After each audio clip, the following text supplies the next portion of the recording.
So Alaska Vibrio Control Plan, this, I believe, came into effect, was it in 2005? And this was following cruise ship outbreaks. So this is when Alaska realized, okay, we really need to put in some kind of a plan. Up until then, it was believed that Vibrio wasn't an issue for Alaska. So this plan, it's based on the NSSP, the National Shellfish Sanitation Program guidelines. And it's in effect from June 15th through September 15th. So during those dates, this plan is always in effect. That's the trigger, essentially. But the other trigger, and maybe this is on the next slide, is if the water temperature is greater than 60 degrees Fahrenheit. That's automatically puts the plan in place as well. You can go onto the DEC website and find this control plan, and it's very clear, very well laid out. It's not like trying to read the NSSP, which is mind-numbing, so you probably don't want to do that. But the DEC Vibrio page is very informative, so that's a great place to go to find this plan and read more about it. Okay, so here's what I mentioned earlier. When the water temps are greater than 60 degrees Fahrenheit, the plan is automatically in place. So, and I just pulled this, I did some Googling and I found that in Southeast Alaska, water temps range from 45 to 65 degrees in the summer. And here's where you guys could probably tell me differently that, obviously in the different regions of Alaska, that temperature range is going to be different. I'm assuming it's warmer in Southeast Alaska. And those of you who've been doing water temp monitoring, you might be able to tell me if it actually goes higher than that or what's typical. But anyways, you can see that in the summer months, it does have the ability to go above 65 degrees Fahrenheit. So that's the concern. So the control plan is essentially follows a plan of monitoring. And you'll start out monitoring weekly water temperatures and salinity. And I should mention that the monitoring is when you're on the farm.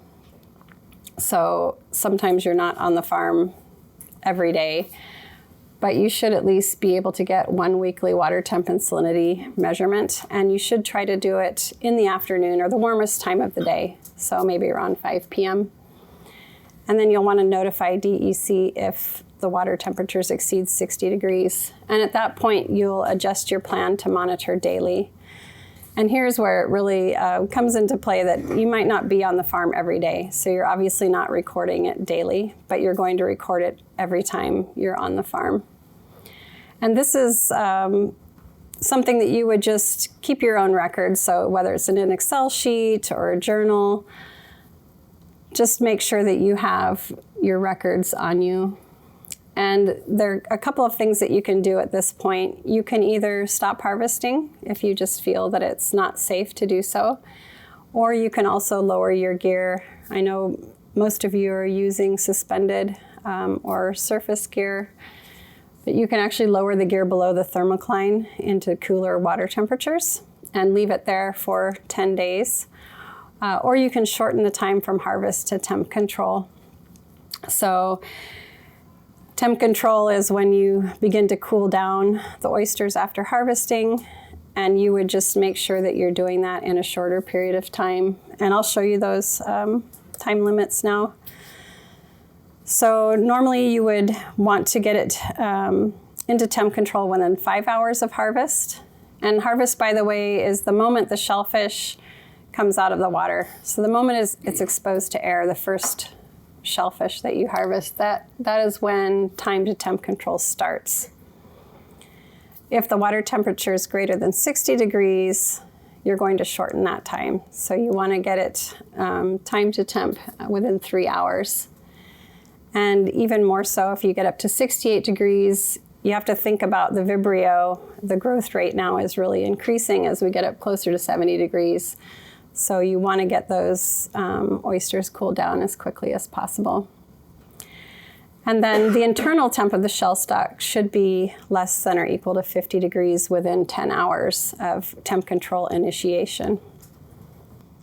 Okay, so you're going to document the date, the time, the specific location, and then you're going to keep all of those records and submit them to the DEC by October 1st. And I've included a graphic here of the Shellfish portal on the DEC page where you can submit these.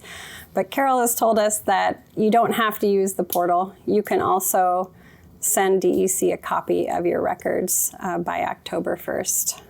And they also provide on their website this log that you can use to record these temperatures.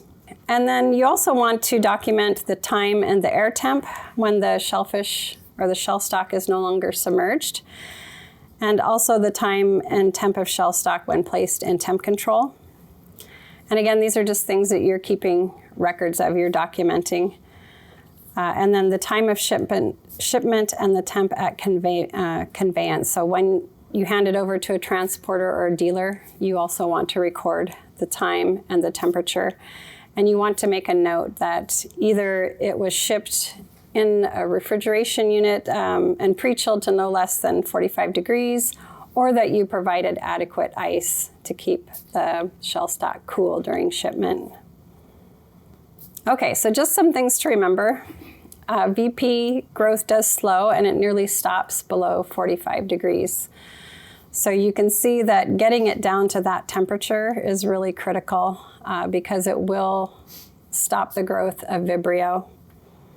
And then this graph here shows you the VP doubling times. So the growth rate really picks up significantly as the temperature increases. You can see just looking at the minutes, by the time you get up to 70 or 80 degrees, it's really significant. It's doubling at 80 degrees within probably 90 minutes or so. And then time to temperature control should be in place anytime the water temperature is greater than 60 degrees. Okay, so here's where I anticipate you might tell me, that's not going to work. But basically, once you harvest the shellfish, you want to make sure that you get it down to temp right away, as soon as possible. Whether you're on the boat or dockside, it helps to bring some ice with you, especially on a warm day. Even if the water temps are, not terribly high, maybe they're 60 to 70 degrees, but if the air temperature is much warmer outside, those shellfish can really warm up quickly. And that's when the problem begins, because the Vibrio could be at a low concentration coming out of the water, but if it's sitting on the boat, it could start warming pretty quickly. And then that allows the Vibrio to kind of get a faster pace going. So bring ice. You can also place it in an ice slurry. So this is one of Bob Rowe's suggestions. You don't want to leave them in there too long because obviously the oysters aren't going to like that very much, but it will bring the temperature down very quickly. So you can bring the temp down within 9 or 10 minutes, and then you want to take them out of that and place them into refrigeration or into a container with ice that's melting over the top. It just depends on your setup, what works for your farm. But it helps to have a plan in place when you go out, when you're harvesting, that you'll be able to bring the temperature down as quickly as you can, especially if you don't know how long it's going to take you to get to the point where you can put them in refrigeration.